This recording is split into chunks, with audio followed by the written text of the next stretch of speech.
नमस्कार साथियों, डॉक्टर केसी Samota YouTube channel पर आपका स्वागत है। और आज के इस व्याख्यान में किताब घर के पिटारे में आपके लिए 16वीं पुस्तक मैं लेकर आया हूँ। शूद्र जनों के लिए प्रगति का पथ क्या होगा, रीथिंकिंग इंडिया सीरीज के तहत the Shudras vision for a new path के नाम से पुस्तक एडिटेड की गई है। कांचालया सेफर्ड और कार्तिक राजा कुरुपुस्वामी के द्वारा पुस्तक का लेखन कार्य किया गया है। साथियों, ये पुस्तक उन लोगों के लिए है जो लोग भारत में कंट्रीमैन के नाम से जाने जाते हैं, जिन्हें बहुजन के नाम से जाना जाता है और जो देश की वर्तमान जनसंख्या के 90% भाग के रूप में विराजमान हैं। वे लोग जो अव्यवस्थाओं से, शोषण से, अन्याय से, भेदभाव से प्रताड़ित हैं, उन लोगों के लिए ये मुक्ति का एक मार्ग है। और शूद्र जनों के लिए प्रगति का पथ कांचालया सेफर्ड के द्वारा लिखी गई है। कांचालया सेफर्ड 21वीं शताब्दी में कंट्रीमैन्स के नायक हैं, जिन्होंने मानवता के उत्थान के लिए, प्रगति के लिए, कल्याण के लिए अपना जीवन कुर्बान कर दिया है और अभी भी अपनी पूरी जिंदगी को वो केवल और केवल इस दिशा में आगे बढ़ा रहे हैं। कांचालया सेफर्ड पेशे से एक प्रोफेसर रहे हैं, शिक्षक रहे हैं। इसके साथ साथ वो सोशल एक्टिविस्ट भी हैं, जिन्होंने जंगलों में जाकर, ट्राइबल्स के पास जाकर, ग्राउंड पर जाकर एम्पिरिकल मेथड के माध्यम से इस किताब को डिज़ाइन किया है। एडिटेड बुक है, बहुत से जो नायक हैं उनका सहयोग लिया गया है इसमें, और उनके द्वारा buffalo nationalism, why I am not a Hindu जैसी प्रसिद्ध कृतियों की रचना भी की गई है। The Shudras vision for a new path के अंतर्गत उन्होंने शूद्रों के लिए 5 सवालों का जवाब खोजा है और इन 5 सवालों पर ही इस किताब का पूरा ध्यान केंद्रित है। साथियों, 5 सवाल आपके जहन में उद्वेलित होंगे तो आपको मालूम होगा कि कंट्रीमैन का दर्द जो है, उस दर्द को कैसे वह महसूस नहीं कर रहा है। वर्ण व्यवस्था क्या है और शूद्र कौन है, ये पहला सवाल है। 15वीं पुस्तक जो बाबा साहब की मैंने आपके सामने प्रस्तुत की थी, हु वर शूद्राज, जिसमें मैंने बताया, जिस तरह से बाबा साहब ने बताया उसको आपको मैंने प्रस्तुत किया कि शूद्र कौन थे और उनकी क्या स्थिति है। आज शूद्रजन की स्थिति क्या है, ये कांचालया सेफर्ड ने डिफाइन किया कि आज अगर हम शूद्रजनों की स्थिति को देखें, जिन्हें एससी, एसटी, ओबीसी, माइनॉरिटीज़ के नाम से जाना जाता है, जो देश की वर्तमान जनसंख्या का 90% भाग है, उसके पास जो संसाधन हैं वो क्या हैं और उन लोगों की जो लाइफ स्टैंडर्ड है, जीवन की स्थिति है वो क्या है, जीने का तौर तरीका है वो क्या है, तो हमें मालूम होगा कि शूद्रों की स्थिति क्या है। और जो उन्हें वोट बैंक के रूप में यूज़ करते हैं, जो उनके द्वारा की गई खून और पसीने की मेहनत की कमाई होती है, उस कमाई को किस तरह से हड़प लेते हैं, बिना काम किए हुए, बिना मेहनत किए हुए, किस तरह से उन लोगों को गुमराह किया जा रहा है, उनकी स्थिति क्या है, इस प्रश्न का जवाब अनेक चैप्टर्स में खोजने का प्रयास लेखकों के द्वारा किया गया है। इसके साथ ही जो तीसरा महत्वपूर्ण प्रश्न है, वह तीसरा महत्वपूर्ण प्रश्न आज की उस स्थिति को अभिव्यक्त करता है जिस स्थिति में शूद्र हैं, यानी कि राजनीतिक आज़ादी के बाद विधायिका, कार्यपालिका, न्यायपालिका, मीडिया और व्यापार का नियंत्रण, संचालन कौन कर रहा है, कौन लोग हैं। 90% विधायिका, कार्यपालिका, न्यायपालिका, मीडिया और व्यापार पर ट्विस्ट बॉर्न का कब्जा है, आधिपत्य है।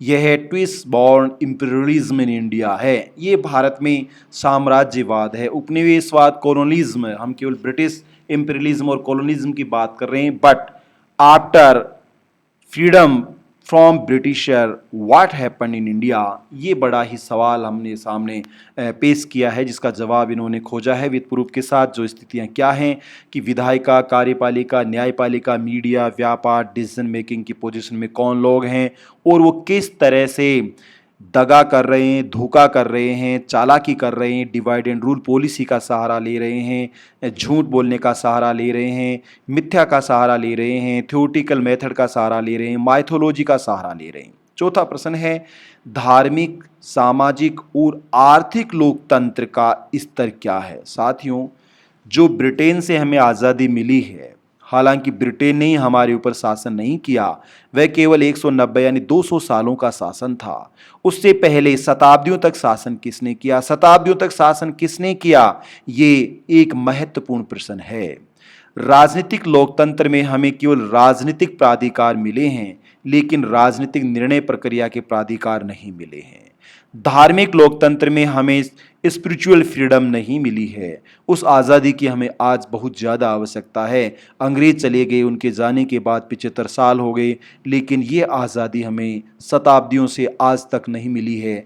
धार्मिक, सामाजिक, सांस्कृतिक रूप से बहुजनों को मानसिक गुलाम बनाया गया है। इस गुलामी से आज़ादी कब मिलेगी? जब तक सामाजिक लोकतंत्र नहीं होगा, आर्थिक लोकतंत्र नहीं होगा, आध्यात्मिक लोकतंत्र नहीं होगा, धार्मिक लोकतंत्र, धार्मिक फांसीवाद का अंत नहीं होगा, तब तक हमें उस आज़ादी का आनंद नहीं मिलेगा।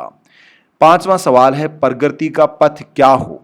पूरी वस्तु स्थिति बताने के बाद, समस्या बताने के बाद कांचालाया शेफर्ड के द्वारा इस एडिटेड पुस्तक में उस विजन की बात कही है जो शूद्रों के लिए है। उस प्रोग्रेस की बात की गई है जो बहुजनों के लिए, कंट्रीमैन के लिए, आम आदमी के लिए है, महिलाओं के लिए है, दलितों के लिए है, शोषितों के लिए है, प्रताड़ित लोगों के लिए है, जो शासन कभी नहीं कर रहे, शासित होते हैं, उन लोगों के लिए है। ये अपने आप में ही बहुत महत्वपूर्ण सवाल है कि समस्या का समाधान क्या है, विकल्प क्या है। उस विकल्प तक पहुंचने का मार्गदर्शन हमें ये पुस्तक करती है। रीथिंकिंग इंडिया सीरीज के दोबारा सोचो, आप फिर से सोचो, विचार करो। जो बुद्ध ने कहा है कि ग्रंथों की मत मानो, माता पिता की मत मानो, धार्मिक पुस्तकों की मत मानो, दोस्तों की मत मानो, गुरु की मत मानो, आप उनकी तब मानो जब आपकी विवेक शक्ति आपको मानने के लिए कहती है। यानी आप बुद्धिजीवी हो तो अपनी बुद्धि का प्रयोग करें, विजडम का प्रयोग करें। What is wrong, what is right, what is good, what is bad, what is truth और व्हाट इज अनट्रुथ और व्हाट इज फॉल्स। पहला चैप्टर है the nation and it's Shudras. Bharat राष्ट्र में और इस राष्ट्र की मेकिंग में जो शूद्रों का रोल है और था और है और रहेगा, उसको डिफाइन किया गया है।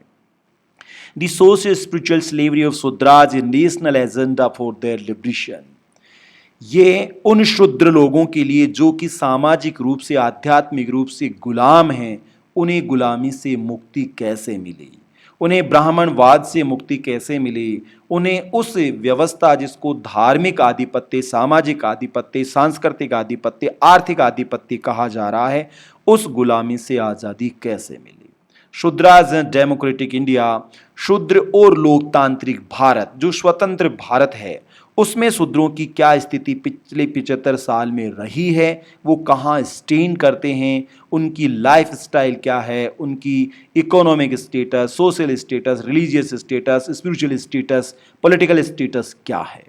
The importance of Shudras politics in India, भारतीय राजनीति में शूद्रों का क्या महत्व है और उन्हें कितना महत्व मिल रहा है या दिया जा रहा है, और वो कितना इग्नोरेंस रखते हैं इसके प्रति, या उन्हें कितना ट्रुथ के बारे में पता है।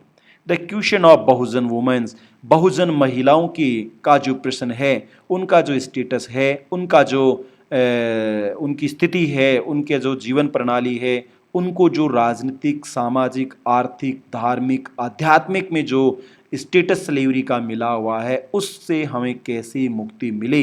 कि हम कहते हैं कि कॉन्स्टिट्यूशन पढ़ो, प्रत्येक सुबह आप, हर मॉर्निंग आपको इंडियन कॉन्स्टिट्यूशन पढ़ना चाहिए, तो ये आपकी मुक्ति का मार्ग है। लेकिन ट्विस्टबॉर्न कह रहे हैं कि आप रामचरितमानस पढ़ो, रामायण पढ़ो, महाभारत पढ़ो, वेद पढ़ो, भगवत गीता पढ़ो, लेकिन इससे मुक्ति का मार्ग ट्विस्टबॉर्न के लिए है, बहुजनों के लिए नहीं है। जो बहुजन है उनकी मुक्ति का मार्ग इंडियन कॉन्स्टिट्यूशन में है। वो कॉन्स्टिट्यूशन, हर घर तिरंगा नहीं, हर घर संविधान, हर घर में संविधान की पुस्तकें हो, हर घर में पुस्तकालय हो, हर घर में रीड, राइट एंड फाइट का मूवमेंट चलेगा, तब जाकर इस 5000 शताब्दियों की जो व्यवस्था इन्होंने स्थापित की है, जो वैदिक लिटरेचर से पिछले 4000 सालों में स्थापित की है, उसको चैलेंज किया जाएगा, जो बुद्धिज्म के चैलेंज से स्टार्ट होती है और पेरियार और कांचाला सेफर्ड तक चली आ रही है, जिसको रैशनल लीगेसी ऑफ इंडियन और बहुजन कहा जाता है। A new beginning for Shudras still a possibility. शूद्रों के लिए शुरुआत की, नवीन शुरुआत की क्या संभावनाएं हैं, क्या पॉसिबिलिटीज हैं, क्या प्रोबेबिलिटी हैं, क्या फ्यूचर है, उसकी बात कही गई है। Production and protection as spirituality among Shudras. जो आध्यात्मिकता है, जो प्रोडक्शन है, जो उत्पादन है, उसका संरक्षण क्या है शूद्रों में, वो शूद्रों को जानना होगा। Socio cultural identity formation among Shudras. उनकी जो सामाजिक और सांस्कृतिक पहचान है, उसको रिफॉर्म कैसे किया जाए। इस समय जो स्लेव हैं, social slave, cultural slave, religious slave, जो गुलाम हैं, उस गुलामी को कैसे दूर किया जाए, गुलामी की बेड़ियों और जंजीरों से कैसे मुक्ति का मार्ग ढूंढा जाए। Shudras consciousness and the future of the nation. Bharat का जो भविष्य है वह केवल और केवल शूद्रों के हाथ में है। आज़ादी के 75 साल के बाद भी उनके हाथ में भारत की कमान नहीं आई है। जब तक उनके हाथ में ये कंट्रोल नहीं होगा, तब तक भारत का गोल्डन या ब्राइट फ्यूचर संभव नहीं है। ये देश हमारा है, हमें इस देश के भविष्य का निर्माण करना है, तो हमें अपनी चेतना को जागृत करना होगा, रैशनैलिटी को जागृत करना होगा। मूर्ख नहीं है, लेकिन हम जो मूर्ख बने हुए हैं, उस बने हुए मूर्खता के कर्टन ऑफ इग्नोरेंस को हमें छोड़ना होगा। हमें नए कपड़े पहनने के लिए पुराने कपड़ों को छोड़ना होगा। हमें अपनी रैशनैलिटी को पुनर्जीवित करना होगा। The India of my dream, मेरे सपनों का जो भारत है, जो सब लोगों के लिए है, सब भारतीय, हर भारतीय महसूस करे कि भारत उसका देश है, वह भारतीय है। वो सब भारतीय उसके बराबर हैं, सब भारतीय बराबर हैं। एक, जो नारायण गुरु ने कहा है कि एक आदमी और एक जाति, एक इंसान की बहुत सी पहचान नहीं हो सकती, सबकी पहचान इंडियन है। वी आर इंडियन, हम सब भारतीय हैं। तो भारतीयों के बीच आपस में भेदभाव कैसा, दुर्भावना कैसी, शोषण कैसा, अन्याय कैसी, ऊंच नीच कैसी, छोटा बड़ा कैसे, और आधिपत्य अधीनस्थता कैसी, शासन और शासित कैसा। Then last chapter entitled is caste and political economy. जो भारत की राजनीतिक अर्थव्यवस्था है, उस राजनीतिक अर्थव्यवस्था और कास्ट की क्या रिलेशनशिप है। Twice born caste political economy को कंट्रोल करती है। जैसा कार्ल मार्क्स ने कहा है कि जो आर्थिक शक्ति पर नियंत्रण रखता है, वो ही राजनीतिक शक्ति पर नियंत्रण रखता है। तो यहाँ कांचाला सेफर्ड कह रहे हैं कि पॉलिटिकल इकोनॉमी कास्ट को डिफाइन कर रही है, उस कास्ट का क्या राजनीतिक अर्थव्यवस्था में योगदान है, और वो राजनीतिक व्यवस्था को निर्मित करती है, संचालित करती है या नियंत्रित करती है। ये कास्ट एंड पॉलिटिकल इकोनॉमी में रिलेशनशिप है, जो आपको बताएगी कि कौन सी कास्ट जो है, समुदाय हैं, मेहनत करते हैं, लेकिन मेहनत का प्रतिफल दूसरी कास्ट के द्वारा अडॉप्ट किया जाता है।